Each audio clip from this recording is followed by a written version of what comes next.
the previous videos, we mentioned about preparations for the presentations, consisting two main components, which are preparations of the slides and the preparations for the verbal presentations. Both are essential and they need to stand alone by themselves, and when they are combined together, the quality of presentations in terms of effective information delivery as well as the impact and impressions to the audience shall increase significantly. Now let us proceed with some simple rules for the slide designs. You may take this as a guideline for you to develop your PowerPoint slides. First, you should use large font, preferably which is more than 24 points. This is especially when you need to do presentations in front of the crowd. You will need to make sure that the audience at the behind of the respective room with normal eyesight will be able to read your PowerPoint slides, which is displayed on the screen. You should choose sans serif fonts such as Arial, Calibri, over serif font such as Times New Romans and others. There is a reason behind this. If you are talking about printed document, normally Times New Romans will be used, as it is possible for a printed document to have high resolutions, that at the edge of each alphabet there will be sharp point for the Times New Roman, and when it is being properly printed, it looks nice. However, you know that displaying screen on the wall normally have limited resolutions. Times New Roman, in terms of the line, it will be rather thin, and the pointed edge and the corners of the alphabets normally is unable to be properly displayed. Therefore, you should go for some other fonts which is slightly thicker and there are no pointed edge on the alphabet. If you find it difficult to remember, maybe you just need to recognize two things. One is Arial, another one it would be Times New Roman. When you do the presentations, you use Arial, and when you want to produce technical writing which is going to be printed, you should use Times New Romans. I guess everyone will agree with this. There won't be any argument in terms of the fonts to be used.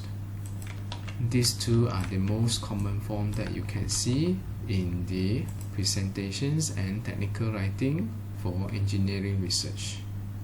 Next, use boldface or underline for emphasis and minimize the use of italics. Because if you use the italic, it is harder to be observed within the group of text, but if you bold it or if you use underline, the emphasis becomes clear. Another reason is italics is normally used for symbols, especially those going to be used in certain equations.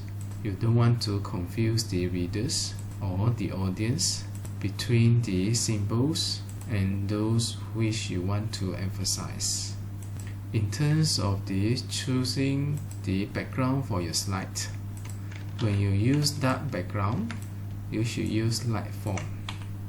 When you use light background, you should use dark font.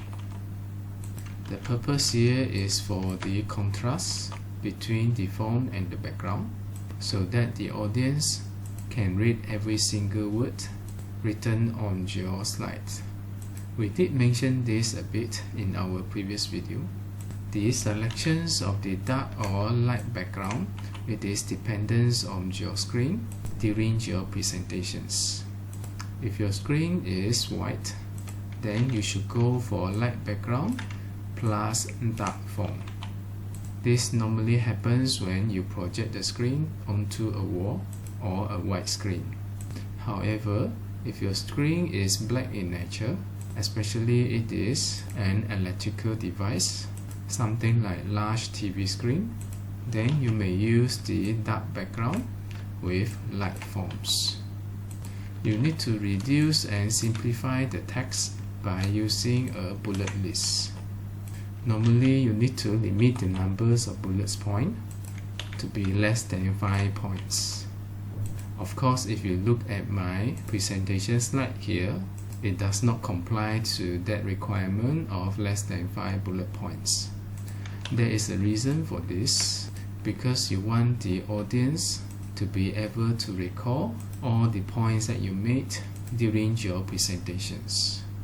Beyond 5 to 6 points, it becomes more challenging for the audience to remember. In my case here, my purpose is different, and I am more comfortable with a lot of information to be presented in a screen, which I have a tendency to present a screen over a long time, looking into every detailed aspects of the screens. If you look at the font size and if you look at the numbers of the bullet points, my slide is actually not fulfilling the requirements. It will be up to you. You are recommended to comply with that for the most effective presentations. Next, make all the bullet points on the slide relevant to one specific point. This is particularly important. The principles it will be the same as you constructing a paragraph. There should be one significant theme where all the statements are meant to service that particular themes. Next, you need to use a heading for each slide. This one is common. Most of the students, they know how to do that. The only thing that needs to be pointed out is the headings needs to be relevant. Next, avoid long complex sentences. If possible, use active voice. You need to present everything in the simplified manner to encourage the comprehensions of the audience. Avoid using all capitals in the text. Normally, you are not encouraged to have all capitals in the text. It is quite difficult to read. Imagine the entire statement are presented in all capitals. The audience will take longer time to complete reading the sentence. Use less than 3 colors. Normally, technical presentations, colorful slide is not recommended because the focus are on the points and the principles. Colorful slide doesn't help it. Unless you are doing certain presentations which is more creative by nature, such as graphical design, such as interface design, fashion design, and so on and so forth. We want the points and principles to be stand out, as that will be the main focus of the discussions, instead of having your slide look so bombastic, catchy, and interesting. Try to avoid color combinations like red, green, yellow, white, blue, black, red, blue. The reason is the contrast. It is harder to differentiate the red and green together, yellow and white, because the contrast is not there. Blue and black looks quite similar if it is placed on the white background, and so on and so forth. Make sure the captions and labels for the figures are visible. This is a common mistake done by most of the students. They presented the graphic or table but forgot to put the captions. You know that your slide need to be standalone. Without listening to your presentations, the audience must be able to get the meaning of your slides. Minimize the animations or transitions. This is rather distracting, especially during the technical presentation sections. Next, avoid putting too much information on one slide. This I have to admit, all of my slides have this problem, and you will find difficulty to manage so many informations in one slide.